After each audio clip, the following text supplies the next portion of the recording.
The snow was falling so thick that Deputy Sheriff Marcus Whitmore almost missed her.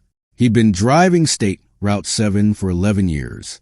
Knew every guardrail, every mile marker, every patch of black ice that formed in the same spots each winter like clockwork. The Harlem Range didn't forgive carelessness, and tonight it was demanding respect. 17 degrees Fahrenheit, wind chill pushing toward zero, visibility cut to maybe 40 yards by a blizzard that had rolled in faster than the forecasters predicted.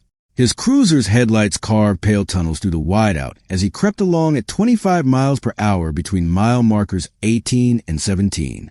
This stretch was what dispatchers called the dead zone, a jurisdictional no-man's land that neither county nor state maintained with any consistency. No cell service, no emergency call boxes, nothing but mountain on one side and a 300-foot drop on the other. Whitmore was thinking about getting home, about the leftover chili in his refrigerator and the basketball game he'd recorded, about how this patrol route was usually quiet and how tonight would probably be the same. Then his headlights caught something in the ravine, a flash of red. Brake lights, maybe, or tail lights, half buried in the snow about 30 feet down the embankment. Whitmore slowed, squinting through the windshield wipers that were fighting a losing battle against the accumulation. He pulled to the shoulder, left his engine running, and stepped out into the cold. The wind hit him like a wall. 20-knot gusts pushed snow sideways, finding every gap his uniform, every exposed inch of skin. He grabbed his mag light from his belt and swept the beam down the slope. A Honda Civic, silver, maybe white, hard to tell under the snow. The vehicle had gone to the guardrail at an angle, tumbling at least twice before coming to rest against a cluster of pine trees. The driver's door was open. One headlight was still on, casting a weak glow across the accumulating drifts. Whitmore keyed his radio. Static. Dead zone, just like he'd expected. He'd have to handle this himself until he could get to higher ground and call it in. He started down the embankment, boots sliding on the frozen terrain. The grade was steep, maybe 45 degrees, and by the time he reached the vehicle, his uniform was soaked with snow and his fingers were already going numb. The Civic's interior was empty, but the blood wasn't. It was everywhere. On the steering wheel, the dashboard, the driver's seat, smeared across the inside of the windshield in patterns that told a story Whitmore had seen too many times in 11 years. This wasn't a car accident. This was violence. "Hello?" he shouted into wind. "Sheriff's Department. Anyone out here?" Nothing but the howl of the storm. He swept his flashlight in a wide arc, searching the snow around the vehicle. Footprints would have been buried within minutes in this weather, but he was looking for something else. A shape, a shadow, anything that didn't belong to the landscape. 15 feet from the Civic, half hidden behind a snow-covered boulder, he found her. If that opening hooked you, stay with me. This story only gets more intense from here. Subscribe now for more real stories of courage, and hit that notification bell. Drop a comment and tell me where you're listening from. Now, let me show you what happened next. She was face down in the snow. Young, couldn't have been more than 20. Dark hair matted with ice and blood. Wearing a coat that was too thin for this weather, jeans, and sneakers that had no business on a mountain road in January. Whitmore dropped to his knees beside her. Ma'am, can you hear me?" No response. He grabbed her shoulder, rolled her onto her back, and his stomach dropped. The wounds were everywhere. Her chest, her abdomen, her arms. Blood had soaked through her clothing and frozen into the fabric, turning her jacket into something stiff and crystalline. Her eyes were open, staring at nothing, pupils fixed and dilated even under the beam of his flashlight. Whitmore pressed 2 fingers to her carotid artery, held them there for 10 seconds. 15, 20, nothing, no pulse, no movement, no sign of life. He'd seen death before. He'd held a man's hand while waiting for an ambulance that arrived 4 minutes too late. He'd knocked on doors and delivered news that destroyed families. He knew what a body looked like when the person who'd lived in it was gone. This girl was dead. But protocol was protocol. He needed EMS confirmation. He needed to secure the scene. He needed backup, and he needed it now. Whitmore scrambled back up the embankment, lungs burning in the frozen air. He drove half a mile until his radio crackled to life, then called it in. Single vehicle accident. Female victim. Probable homicide. Immediate assistance required.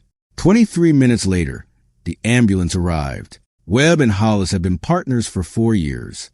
They moved with the efficiency of people who'd done this 1,000 times, unpacking their gear and the flashing red and blue lights of their rig, pulling the gurney from the back even though both of them already suspected they wouldn't need it. The three of them made their way down the slope together.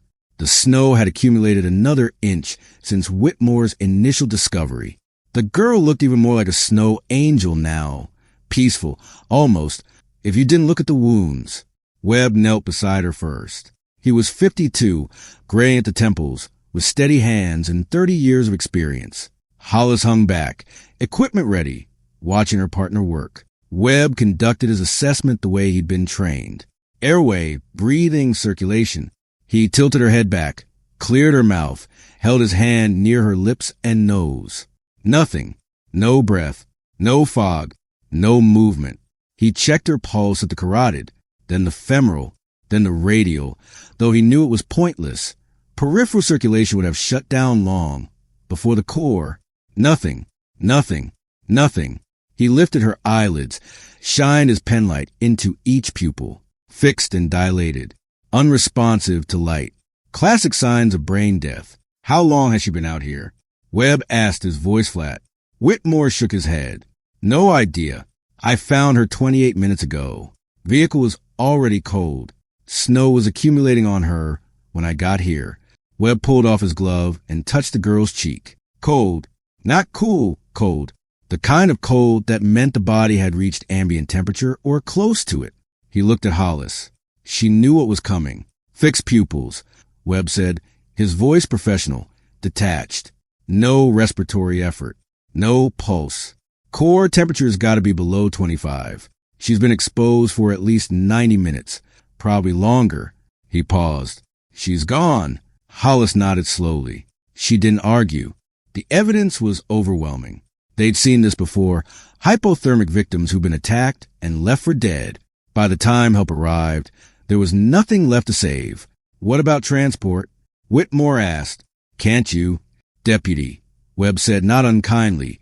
This woman has 12 stab wounds and no vital signs.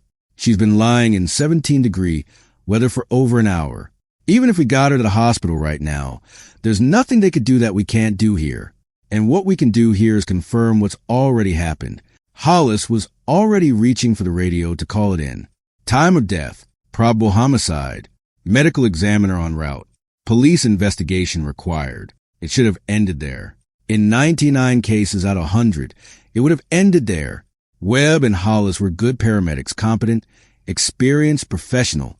Their assessment was textbook accurate. Every symptom pointed to the same conclusion. Every sign said the same thing. She was dead, but this was the one case in 100. And the reason it was different was already making its way down the mountain. The MRAP came around the bend at 35 miles per hour, its massive headlights cutting through the blizzard like searchlights. The vehicle was a beast. 20 tons of mine-resistant steel, cold weather modified with upgraded heating systems, and all-terrain tires designed for exactly this kind of environment. Its diesel engine rumbled like distant thunder as it slowed, the driver spotting the emergency lights flashing on the road below. The MRAP pulled to the shoulder behind the ambulance. For a moment, nothing happened. Then the rear hatch opened, and 4 men stepped out into the snow. They were military. That much was obvious immediately. Whitmore recognized the gear, the bearing, the way they moved with practiced coordination. They wore winter camouflage, cold weather balaclavas, an insignia of naval special warfare. SEAL Teammate had been conducting 3-day cold weather survival training in the high country. They'd been heading back to base when they'd encountered the emergency vehicles. The first man to reach Whitmore was tall and lean, mid-30s, with a chief petty officer's insignia visible on his collar. What happened here? Whitmore explained quickly the accident, the victim, the assessment. He kept his voice professional, but there was an edge to it now. This was a crime scene. This was his responsibility. He didn't need military personnel complicating things. The chief nodded, his expression unreadable. We've got a combat medic with us. Mind if he takes a look? She's been pronounced, Whitmore said. EMS already. I understand, the chief said. He'd still like to take a look. Just to confirm, the man who stepped forward next was younger, 29, maybe 30. He had the build of someone who'd spent years carrying heavy equipment across difficult terrain. His hands were already ungloved despite the cold, and his eyes were scanning the scene with an intensity that made Whitmore uncomfortable. Staff Sergeant Caleb Marsh didn't introduce himself. He didn't ask permission. He moved past Whitmore and Webb and Hollis with the focused precision of someone who'd been trained to ignore everything that wasn't immediately relevant to saving a life. When was she last assessed? Marsh asked. Webb stepped forward. 3 minutes ago. No pulse, no respiration, fixed pupils. She's got 12 stab wounds, and she's been exposed for at least 90 minutes. There's nothing. How long did you check for a pulse? Webb blinked. Excuse me? At the carotid. How long did you hold for a pulse? 15 seconds. Maybe 20. Marsh was already kneeling beside the girl. He pulled a tympanic thermometer from his med kit. Not a standard paramedic piece of equipment, but something SEAL corpsmen carried for exactly this situation. He inserted it into her ear canal, waited for the reading. 24.3 Celsius, he said, almost himself. Stage 3, approaching stage 4. That's what I said, Webb replied, his voice tight now. Severe hypothermia. Core temp too low to sustain cardiac function. She's at 24 degrees, Marsh said, not looking up. The heart rate can drop to between 2 and 5 beats per minute. Respiration can slow to 2 to 3 breaths per minute. Both are virtually undetectable without extended observation. He moved his fingers to her femoral artery. Pupillary response is suppressed by hypothermia. Fixed and dilated doesn't mean what it means in a normothermic patient. Webb's jaw tightened. I've been doing this for 30 years. I know. Marsh's voice was calm, almost gentle. I'm not questioning your experience. I'm questioning your timeline. He held his fingers at her femoral artery. Not for 15 seconds. Not for 20. He held them there for a full minute. His other hand pressed flat against her chest, feeling for any movement, any rise, any expansion to rib cage. Nothing. But Marsh didn't move. He shifted his position, leaned closer, placed his ear inches from her lips and nose. The wind was howling around them. Snow was accumulating on his shoulders, his back, his exposed head. The cold was brutal, relentless, hungry. He stayed there for another minute. Then another. Marsh. The chief called from above. What are you seeing? Marsh didn't answer. He was counting silently, his lips moving slightly, tracking time in his head. 90 seconds. 100. 110. Then he felt it. A whisper of warmth against his cheek. So faint it might have been imagination. So brief it could have been the wind shifting direction. But Caleb Marsh had been trained to notice what other people missed. He'd been taught that certainty was a luxury and that doubt was a tool. He'd watched patients declared dead who weren't dead. He'd seen the cost of giving up too soon. She's breathing, he said. Webb stepped forward. That's impossible. I checked. 2 breaths per minute, Marsh said. Maybe 3. You can't detect it in 15 seconds. You need 2 full minutes of observation minimum in severe hypothermic patients. It's called ultra-slow respiration. It's a protective mechanism. The body is conserving everything it has. He was already pulling equipment from his kit. Chemical heat packs, a thermal blanket, and 4 lined with warm saline. There's no pulse, Hollis said, her voice skeptical. I checked myself. Marsh pressed his fingers back to the femoral artery. This time, he counted out loud. 1, 2, 3, 4, 5. He went on. 28, 29, 30. Still nothing. 45, 46, 47. At 60 seconds, he felt it. A weak flutter against his fingertips. So faint it was barely perceptible. A single beat in a full minute of observation. There, he said, approximately 8 to 12 beats per minute. Maybe less. The heart hasn't stopped. It's slowed to a rate that mimics asystole. Webb was shaking his head. Even if you're right, even if there's minimal cardiac activity, look at those wounds. She's lost too much blood. Her organs have been without adequate perfusion for her. The hypothermia is protecting her, Marsh interrupted. At this core temperature, cellular metabolism drops by roughly 6% for every degree below normal. Her brain isn't demanding oxygen at the same rate. Her heart isn't working as hard because her body doesn't need it to. The cold that's killing her is also the only thing keeping her alive. He cracked a chemical heat pack and placed it against her neck, then another against her chest, then her groin, the major blood vessel junctions where heat would transfer most efficiently. "What are you doing?" Webb demanded. "You can't rewarm her here. You'll trigger cardiac arrhythmia." "I'm not trying to rewarm her," Marsh said. "I'm trying to prevent further heat loss. There's a difference. External rewarming at this temperature is dangerous. I know that. But letting her core temp drop any further will push her into stage 4, and then she really will be dead." He looked up at Webb, and for the first time, there was something in his eyes that wasn't clinical detachment. It was something harder, something forged from experience that had nothing to do with textbooks. "I've been where you are," Marsh said quietly. "I've made the call you made. I've trusted assessments that seemed airtight. And I've watched patients die who shouldn't have died because we weren't willing to be wrong for 5 more minutes." Webb said nothing.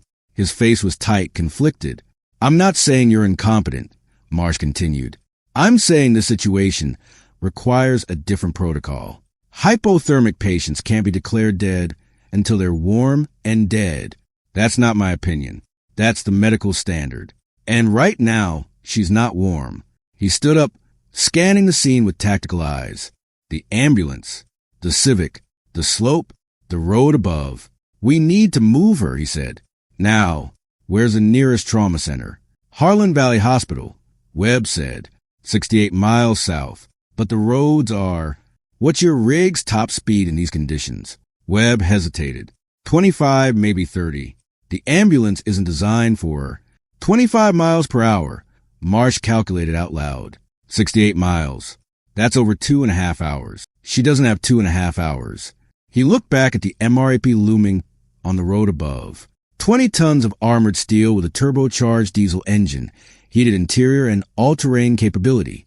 "Chief," he shouted, "I need the vehicle."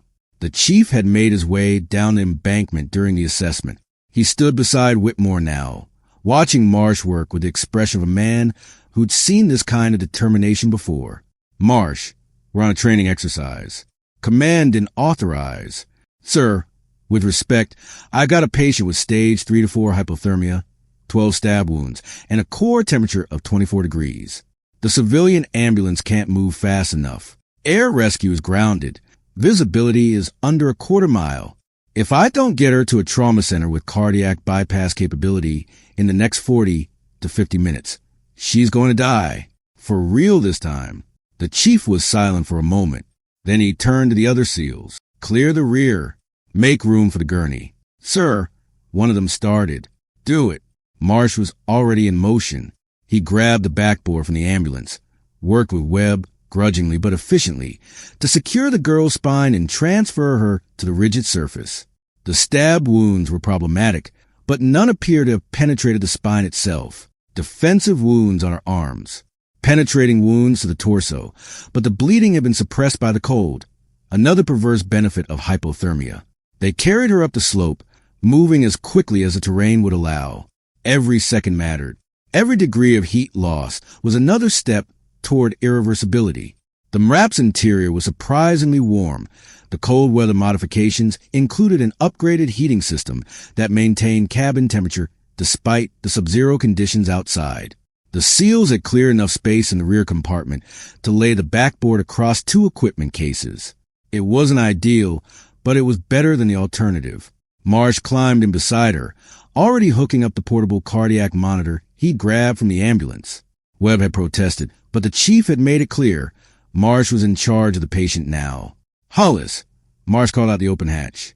"I need warm saline. Whatever you've got." She handed him 2 bags that had been kept in the ambulance's warming cabinet.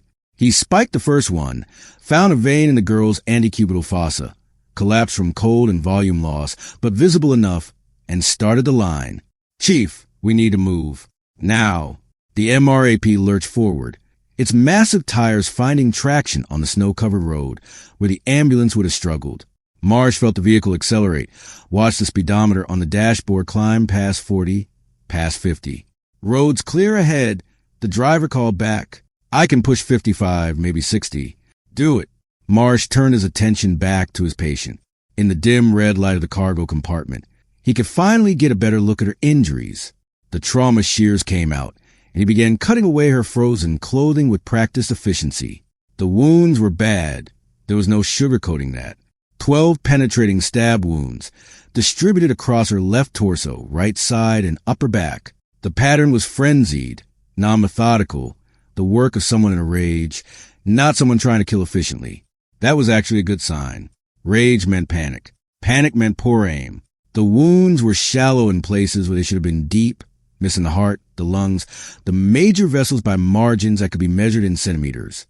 She was lucky, if you could call any of this luck. But she was also dying. The cold had slowed her blood loss, but it hadn't stopped it. Her skin was waxy, pale, tinged with blue at the extremities. Her lips were almost gray. The cardiac monitor showed a heart rate that fluctuated between 8 and 12 beats per minute, barely enough to keep blood moving, but not enough to sustain tissue perfusion for much longer. Marsh worked methodically. Heat packs at the neck, axilla and groin, warm saline flowing into her bloodstream at a rate calibrated to provide thermal support without overloading her suppressed circulation. The thermal blanket wrapped around everything, creating a crude but effective cocoon. The satellite phone came out next. He dialed the number for Harlan Valley Hospital's emergency department, waited through 3 rings before a voice answered. Harlan Valley, this is Reeves. Dr. Reeves, this is Staff Sergeant Caleb Marsh, combat medic, Naval Special Warfare. I'm en route to your facility with a critical hypothermic trauma patient. ETA approximately 35 minutes. There was a pause. Did you say Naval Special Warfare? Affirmative. I've got a 19-year-old female with 12 stab wounds and a core temperature of 24.3 degrees Celsius. She was found in a snow-filled ravine with exposure time estimated at 90 minutes. Initial EMS assessment called her DOA, but I've detected minimal respiratory effort, 2 to 3 breaths per minute, and trace cardiac activity at 8 to 12 beats per minute. Another pause, longer this time. She was pronounced dead incorrectly. I'm rewarming her with external heat packs and warmed for saline. Blood loss estimated at 1 to 1.5 liters based on wound saturation and hematocrit presentation. She's going to need cardiac bypass for core rewarming and probably surgical intervention for at least 9 of the 12 wounds. Staff Sergeant, I need you to understand. I understand the protocols, Doctor. I know what the survival statistics look like. I know that patients with this core temperature and this injury load have mortality rates above 90%. But she's not dead yet. And if she's not dead, she's my patient, and I'm bringing her to you. The line was silent for a moment. Then, what's your current position? Mile marker 11, heading south on State Route 7. MRAP transport, maintaining 55 to 60 miles per hour. I'll have the trauma team standing by. Bypass machine on standby. Type O negative ready. Copy that. I'll update you if her status changes. Marsh out. He ended the call and turned back to his patient. Her eyes were still open, fixed, staring at the ceiling of the MRAP. But behind them, somewhere in the depths of her suppressed consciousness, her brain was still processing, still fighting, still refusing to let go. What's her name? The chief asked from the front seat. Marsh hadn't thought to check. He reached into the pocket of her jacket, or what remained of it, and found a wallet. Student ID, University of Montana. Nora Hadley, born 2005, nursing student. A nursing student. The irony wasn't lost on him. Nora, he said quietly. Her name is Nora. He placed 2 fingers on her wrist, feeling for the pulse that was barely there. Then he leaned close to her ear, speaking low enough that the others couldn't hear. Nora, my name is Caleb. I'm a medic. I know you can't respond right now, and that's okay. Your body is protecting itself. It's doing exactly what it's supposed to do. But I need you to keep fighting. I need you to stay with me. We're going to get you somewhere warm, and we're going to fix what's broken, and you're going to be okay. Do you understand? You're going to be okay. There was no response. He hadn't expected one. But studies had shown that hypothermic patients often retain some level of auditory processing even in deep metabolic suppression. If she could hear him, if some part of her brain was still receiving signals, he wanted her to know she wasn't alone. The MRAP hit a patch of ice, and the vehicle shuddered. Marsh braced himself, one hand on the gurney to keep it stable. The driver corrected, and they accelerated again. Mile marker 10, then 9.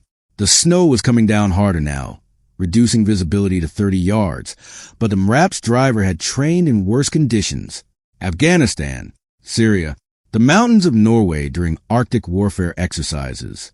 This was difficult, but it wasn't impossible. Marsh watched the cardiac monitor. 8 beats per minute. 10. 8 again. The rhythm was irregular, unpredictable, but it was there. As long as it was there, she had a chance. How's she doing? The chief asked. Stable. For now.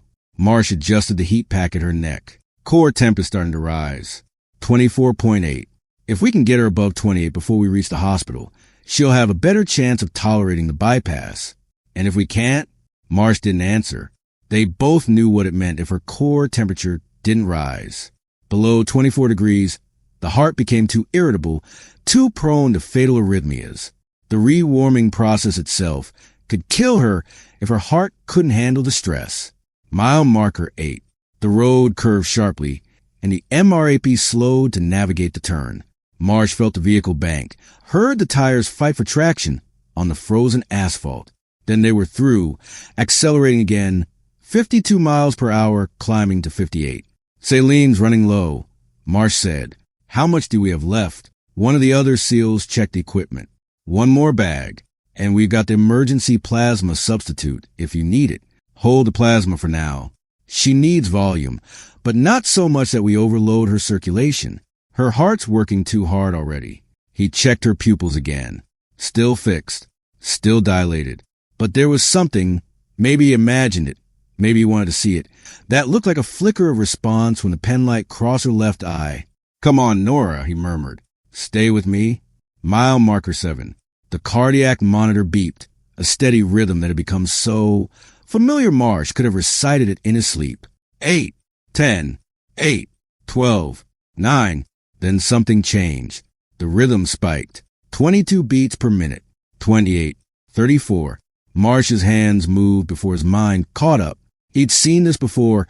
The sudden acceleration, the chaotic firing of electrical signals as a hypothermic heart tried to compensate for rising temperature.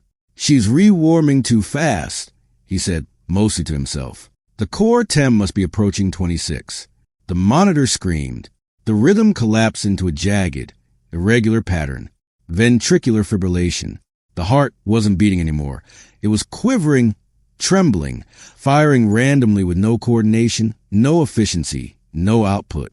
Stop the vehicle, Marsh shouted. Now! The MRAP braked hard, throwing everyone forward. Marsh was already pulling the AED from his kit, tearing open the electrode pads. What's happening? The chief demanded. V-fib. Her heart's in arrest. I need to shock her. He ripped away the thermal blanket, exposed her chest, slapped the electrode pads into position, one below the right clavicle, one at the left apex. The AED began its analysis, the automated voice calm and clinical in the chaos. Analyzing rhythm. Do not touch the patient. Marsh stepped back, hands raised. The vehicle was still. The engine idled. Snow pattered against the windows. Shock advised. Charging. Stand clear. Everyone back, Marsh ordered.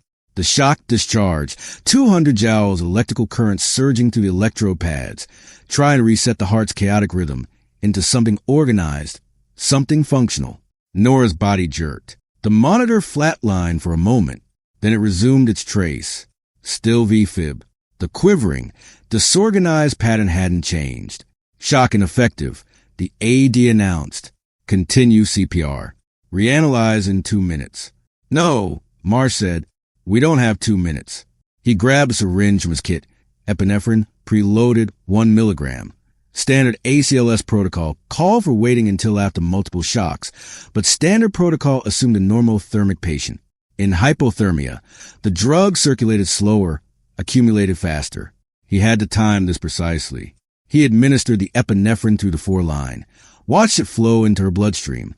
Then he began chest compressions, hard, fast, rhythmic, 100 per minute, 2 inches of depth, keeping blood moving, keeping oxygen flowing to her brain, buying time for the drug to reach her heart. Charging. The AED announced. Marsh continued compressions. 30, 60, 90. Shock advised. Stand clear. He stepped back. The second shock discharged. This time the trace changed. The chaotic VFib pattern smoothed, organized, became something recognizable. A slow, irregular, but distinctly rhythmic pulse. Sinus bradycardia. Marsh breathed. She's back. 22 beats per minute. Weak but present. Consistent. Stable. The chief let out a breath he'd been holding. She's alive. She's alive. Marsh was already replacing the thermal blanket, checking the 4-line, adjusting the heat packs. But we need to move. Now. Her heart's fragile. Another VFib episode could kill her, and we're running out of options. The MRAP lurched forward, accelerating back to speed. Marsh kept his fingers on her pulse, counting, monitoring, refusing to look away. Mile marker 6. Then 5. The hospital was getting closer. Core temp? The chief asked. Marsh checked. 26.1. Rising. That's why she went into VFib. The rewarming window between 25 and 28 is when the myocardium is most irritable.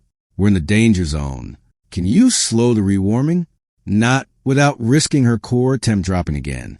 It's a balance. Too slow. She stays hypothermic and her organs fail. Too fast. Her heart fibrillates and she dies.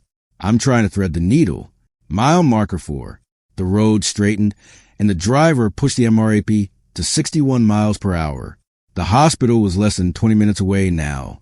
If they could keep her stable for 20 more minutes, she'd have a chance. Marsh watched the monitor. 24 beats per minute. 26. Holding steady. The epinephrine was doing its job, supporting cardiac function without overwhelming the fragile rhythm. Tell me about her, the chief said quietly. The wounds? Marsh understood what he was asking. It wasn't morbid curiosity. It was tactical thinking. If there was an attacker out there, if there was a threat still active, they needed to know. 12 stab wounds, Marsh said. Frenzied pattern. Left torso, right side, upper back. The wounds on her arms are defensive. She was fighting back. The depth is inconsistent. Some shallow, some deeper, but none hit major vessels or organs. Whoever did this was in a rage. They weren't trying to kill efficiently. They were trying to hurt her. Someone she knew? Almost certainly. The location, the isolation, the vehicle. Someone lured her out here or followed her. This wasn't random. The chief's jaw tightened. When she wakes up, if she wakes up. When she wakes up, the chief repeated, she'll be able to tell us who did this. Marsh didn't respond. He was watching the monitor, watching her face, watching for any sign of the VFib returning. Mile marker 3. The snow was beginning to ease. They were dropping in elevation, moving out of the worst of the storm. Visibility improved to 50 yards, then 75. There, the driver said, I can see the lights. Harlan Valley Hospital rose from the darkness like a beacon, a 4-story trauma center with a helicopter pad on the roof and an emergency bay that was already lit up, waiting for them. Marsh keyed the satellite phone. Harlan Valley R, this is Marsh. We're 2 miles out. Patient status. Sinus bradycardia at 24 beats per minute. Core temperature 26.1 Celsius. 1 episode of VFib, resolved with 2 AED shocks. She's stable but fragile. I need the bypass team ready the moment we arrive. Copy that, Staff Sergeant. Trauma Bay 1 is prepped. Dr. Reeves is standing by. The MRAP pulled into the ambulance bay at 1:58 a.m. The trauma team was already moving. A dozen people in scrubs and gowns, wheeling a crash cart toward the vehicle before it had fully stopped. Marsh jumped out, helped transfer Nora to the hospital gurney. The handoff was seamless, vital signs, medications administered, timeline of events. He'd given this report 100 times in combat zones, and the rhythm was automatic. 19-year-old female, 12 stab wounds. Stage 3 to 4 hypothermia. Core temp on scene was 24.3 Celsius. Current temp 26.1. She received warm saline external heat packs and 1 dose of epinephrine. VFib at mile marker 6 resolved with 2 AED shocks. Heart rate has been stable at 22 to 26 beats per minute for the last 12 minutes. Dr. Reeves was a woman in her late 40s, gray-streaked hair pulled back, eyes sharp and assessing. She didn't waste time with pleasantries. Bypass is standing by. We'll take her from here. The gurney disappeared through the double doors, and Marsh stood alone in the ambulance bay. The cold bit at his exposed skin.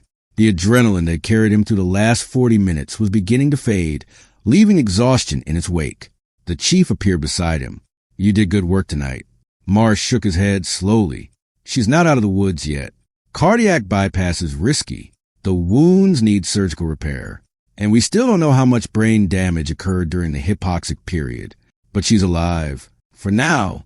They stood in silence, watching the snow fall on the hospital parking lot. The MRAP idled nearby, its engine still warm. What made you push so hard? The chief asked finally. Webb and Hollis. They're not incompetent. They made a reasonable call. Marsh was quiet for a long moment. When he spoke, his voice was different.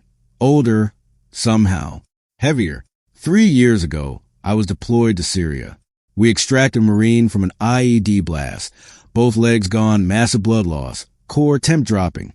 The field medic called him expectant. Terminal. Not worth the resources. But you didn't accept that. I didn't.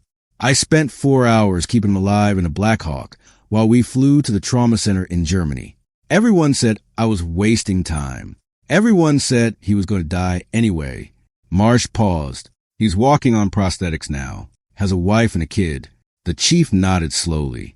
So tonight wasn't about proving anyone wrong. It was about being willing to be wrong for longer than everyone else. Webb and Hollis trusted their training. I trust something different. I trust doubt, because the moment you stop doubting is the moment you stop looking. The hours that followed were a blur of waiting rooms and bad coffee. Marsh refused to leave. The other SEALs had gone back to base. The training exercise was officially over, and command needed a debrief. But Marsh stayed. He sat in the surgical waiting room on the 3rd floor, still wearing his cold weather gear, still smelling like snow and blood and antiseptic. Nurses walked past him without comment. They'd seen military personnel before. They'd seen the look in his eyes. At 4:47 a.m., Dr. Reeves emerged from the operating theater.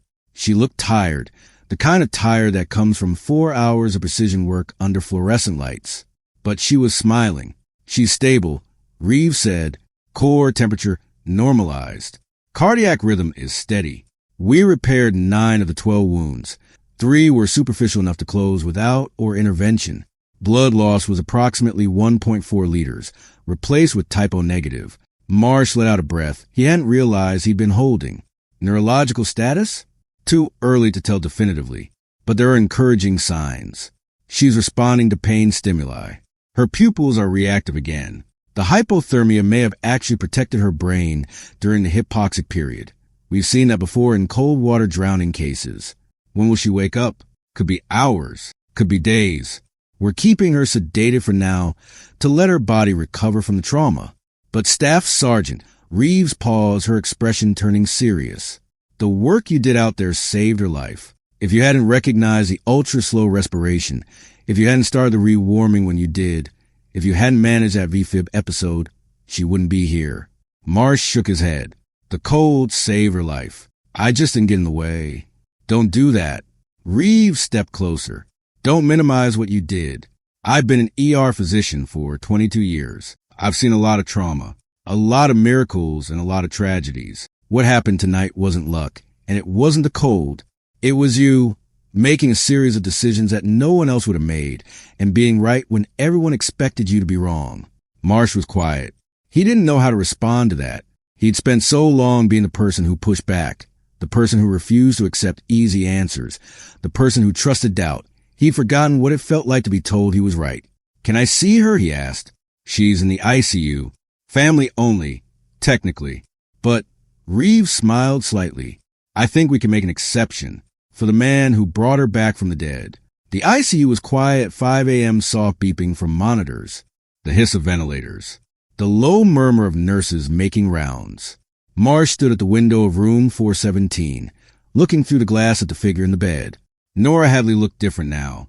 The waxy pallor was gone, replaced by the pink flush of circulating blood. The tubes and wires connected her to machines that tracked every heartbeat, every breath, every fluctuation in her recovering body.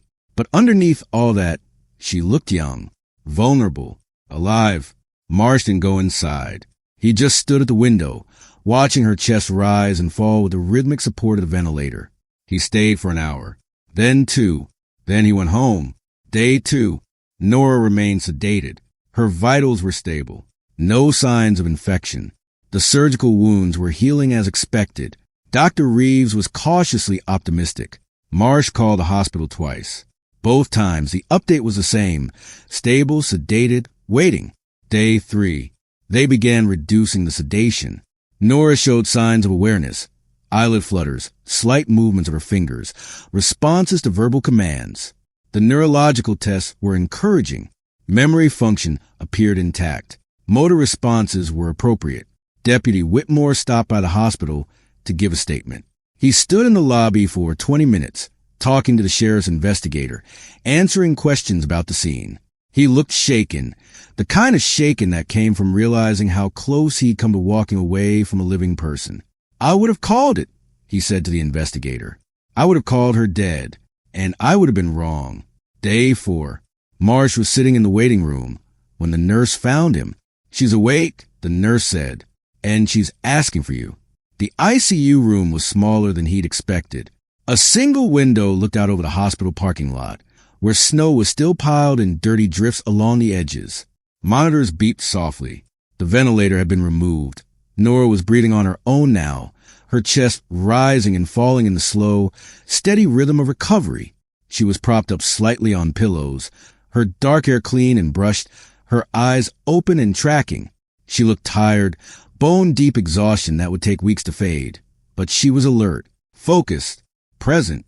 When she saw Marsh in the doorway, she smiled. "You're him," she said.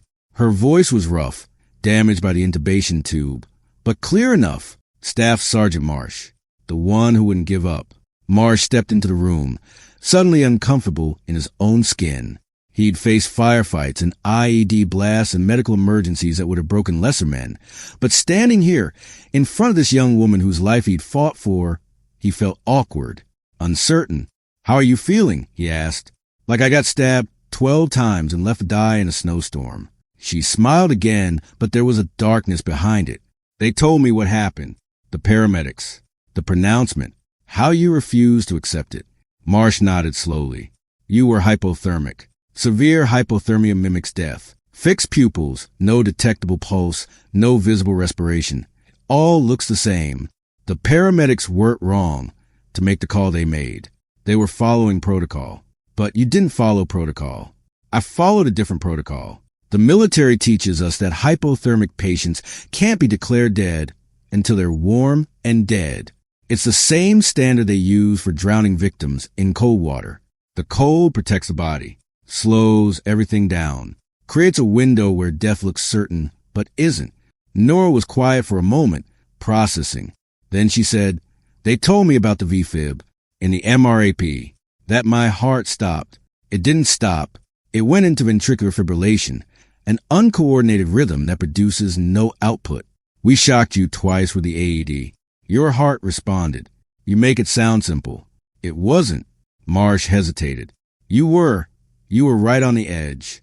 Another minute of VFib, and we wouldn't have been able to bring you back. Another degree of temperature drop, and your heart wouldn't have responded to the shocks.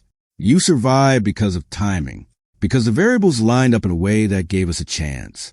And because you were there. Nora's eyes met his. Because you were willing to look when everyone else had stopped looking. The words hit Marsh harder than he expected. He'd been doing this for 11 years. Combat medicine, emergency triage, life or death decisions made in fractions of seconds. He'd saved lives and lost lives and learned to carry both without breaking. But hearing it from her, from the person who'd been at the center of it all, was different. "I was just doing my job," he said finally. Nora shook her head. "No, don't do that. Don't make about training or protocol or job descriptions." She shifted, wincing at the movement but not stopping. "I'm a nursing student. I know what I'm supposed to learn. I know about triage and assessment and when to call time of death. And I know that what you did wasn't in any textbook.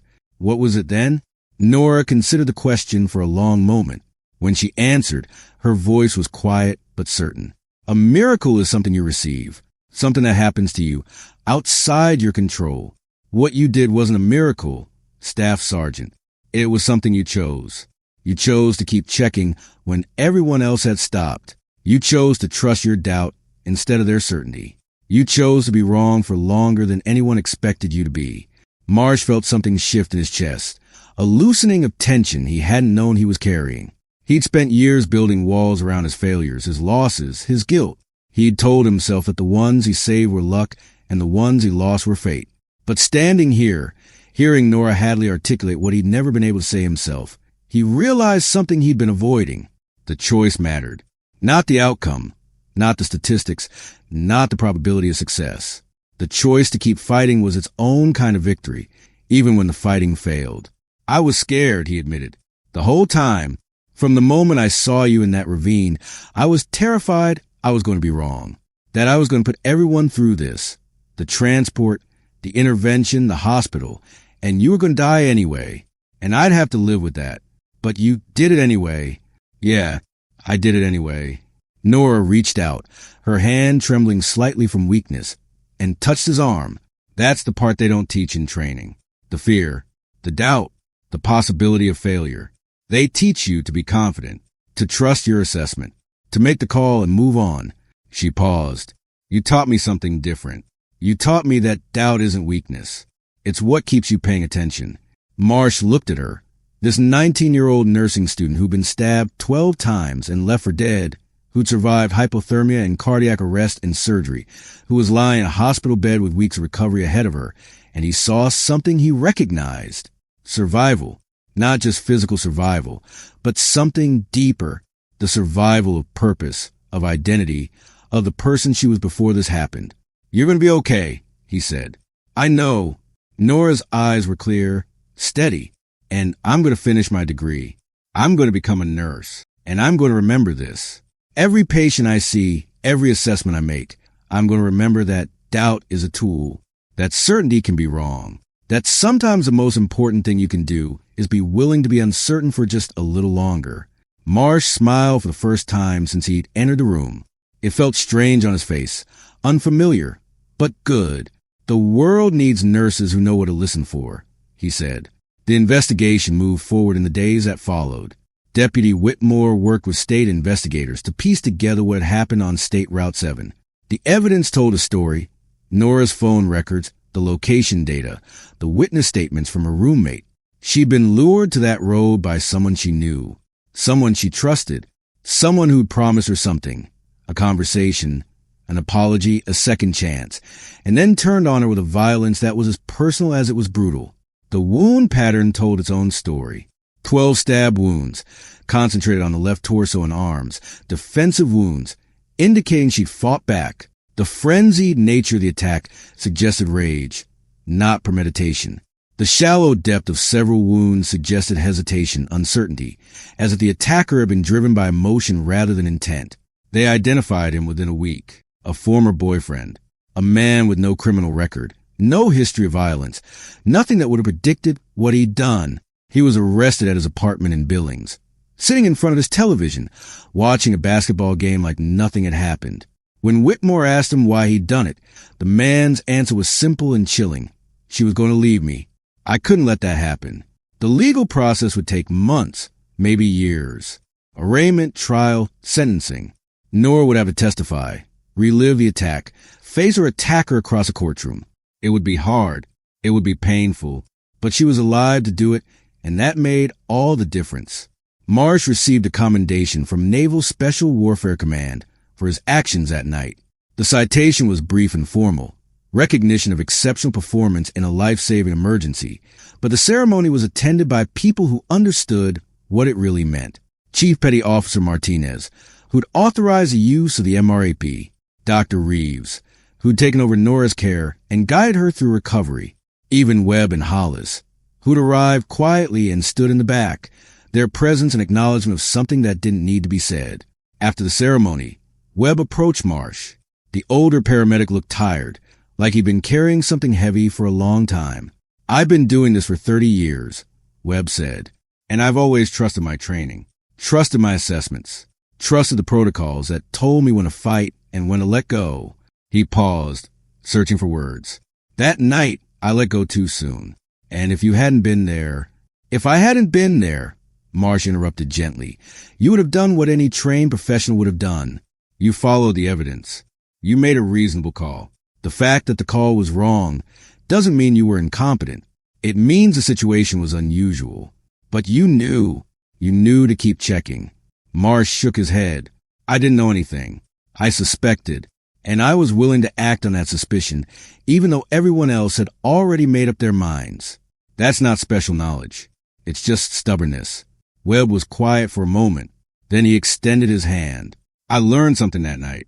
I'm not too old to learn." Marsh shook his hand. "None of us are." 3 months later, Nora Hadley returned to the University of Montana. Her wounds had healed, the physical ones, at least.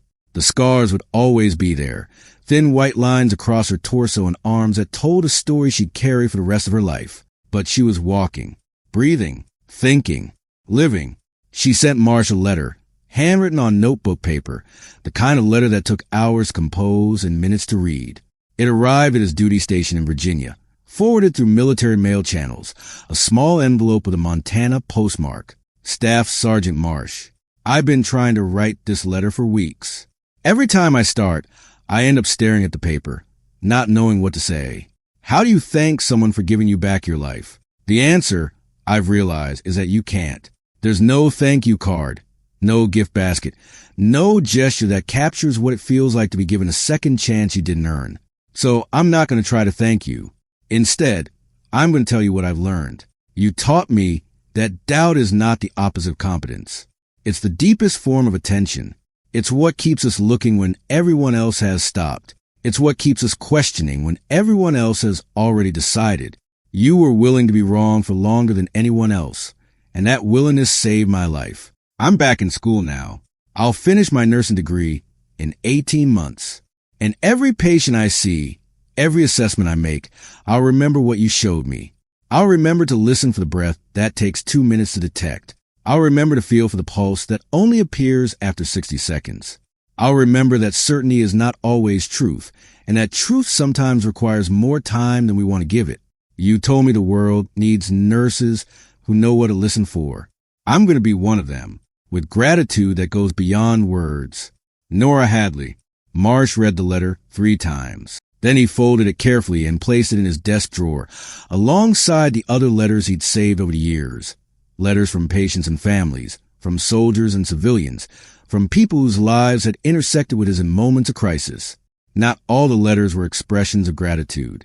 Some were written by people whose loved ones he'd tried to save and failed. Some were accusations. You didn't do enough. You should have been faster. You should have tried harder. He kept those too, because they were part of the truth, and he'd learned not to hide from it. The sunrise came slowly that morning, painting the Virginia sky in shades of orange and gold. Marsh stood on the deck of his small apartment, coffee in hand, watching the light creep across the horizon. He thought about Nora Hadley, somewhere in Montana, returning to a life that had almost been taken from her. He thought about the man who'd attacked her, sitting in a jail cell, waiting for a justice system to decide his fate. He thought about Deputy Whitmore, who'd sent him a brief email saying he'd started taking additional training in hypothermia assessment. Never again, he'd written, would he trust a first impression without question? He thought about the things that brought people together, chance and timing, circumstance and choice. If the MRAP hadn't been on that road that night, if the training exercise had ended an hour earlier, if the blizzard had been worse, and the MRAP had taken a different route, 1,000 variables, 1,000 ways the night could have ended differently, and somehow they'd all aligned to give him the opportunity to do what he'd trained to do. But it wasn't really about training. Nora had understood that, even if he'd been slow to accept it. Training gave you the tools. Knowledge gave you the foundation. Experience gave you the confidence to act. But what happened that night, the willingness to challenge consensus, to extend the timeline, to doubt when everyone else was certain, that came from somewhere else. It came from loss. Marsh had never told Nora, the full story of why he was the way he was. He'd mentioned Syria, the Marine with the amputated legs, the 4-hour flight to Germany, but he hadn't told her about the ones before that, the patients he'd given up on too soon, the calls he'd trusted when he should have questioned, the faces that still visited him in dreams, asking why he hadn't looked harder, listened longer, fought more fiercely. Those losses had shaped him. They'd taught him that the cost of giving up too early was something you carried forever, while the cost of fighting too long was something you could learn to accept. Better to be wrong and have tried than to be right about the wrong thing. His phone buzzed. A text from Chief Martinez. Got a request from the training command. They want you to teach a module on hypothermia assessment to the next class of medics. You interested? Marsh typed his response without hesitation. Yeah, I'm interested. He finished his coffee and went inside to begin his day. Outside, the sun continued to rise, warming a world that had been frozen for too long. Somewhere in Montana, Nora Hadley woke to the same sunrise. She lay in her dorm room bed, feeling the warmth of the light on her face, the gentle rhythm of her own breathing, the steady beat of her heart in her chest. 24 degrees Celsius. That had been her core temperature when they found her. 24 degrees, the temperature of a body shutting down, metabolizing at a fraction of normal, hovering in the space between life and death that most people never experienced and never wanted to. She remembered very little that night. Fragments, sensations, the cold that had seeped into her bones, the snow filling her mouth and nose, the darkness that had pressed him from all sides, inviting her to let go, to give up, to stop fighting. But she also remembered something else. A voice, low and steady, speaking words she couldn't quite make out. Words that felt like warmth, like purpose, like a lifeline thrown into the void. Later, Staff Sergeant Marsh had told her he'd spoken to her during the transport, reassuring her, encouraging her, telling her she was going to be okay. He didn't know if she could hear him. Hypothermic patients often retain some auditory processing, but there was no way to be certain. She'd heard him, not the words exactly, but the intention behind them, the stubborn refusal to let go, the choice to keep fighting even when the outcome was uncertain. That choice had given her a second chance, and she wasn't going to waste it. She got out of bed, made her coffee, and opened her anatomy textbook. The exam was in 3 days. The material was dense, complex, demanding, but she was alive to study it, and that made everything else seem manageable. Before she started reading, she paused and looked out the window. The mountains were visible in the distance, the same mountains where she'd almost died, where her heart had stopped and started again, where a stranger in military gear had refused to accept what everyone else believed. She whispered 2 words to the empty room. Thank you. Then she turned back to her textbook, and she began to learn. The story of that night spread through the medical community in the months that followed, not as headlines or viral posts, but as a quiet kind of knowledge that passed from physician to physician, medic to medic, nurse to nurse. A case study, a teaching moment, a reminder that the protocols weren't always enough. You're not dead until you're warm and dead became a phrase that appeared in training manuals, in classroom discussions, in the quiet moments between shifts when medical professionals shared the stories that had shaped them. And somewhere in those conversations, the name Marsh Protocol began to appear, an informal term for the practice of extended assessment in hypothermic patients, a reminder to check for 2 minutes instead of 20 seconds, to feel for the pulse that might take 60 seconds to detect. Marsh never asked for the recognition. He didn't want it. What he wanted was for other medics, other nurses, other doctors to do what he'd done, to trust their doubt, to question consensus, to be willing to be wrong for longer. Because, in the end, that was the only thing that mattered. Not the medals or the commendations or the letters of gratitude. Not the statistics or the survival rates or the odds that had been against them. What mattered was a choice. The decision to keep looking when everyone else had stopped. The willingness to stand in the snow and listen for a breath, so slow it barely existed. What mattered was Nora Hadley, alive and healing, finishing her nursing degree and preparing to save lives of her own. What mattered was a simple, stubborn truth that certainty was not always right, and that doubt, practiced carefully, patiently, with full attention, could be the difference between giving up and holding on. Caleb Marsh understood that now. He'd always understood it, in some instinctive way, but Nora's words had given him the language to articulate it. A miracle is something you receive. What you did was something you chose. He'd made his choice that night in the snow, and he'd keep making it, for as long as he wore a uniform, for as long as he could hold a stethoscope or feel for a pulse or speak reassuring words into the darkness. That was a legacy of State Route 7. Not a single life saved, but a principle confirmed.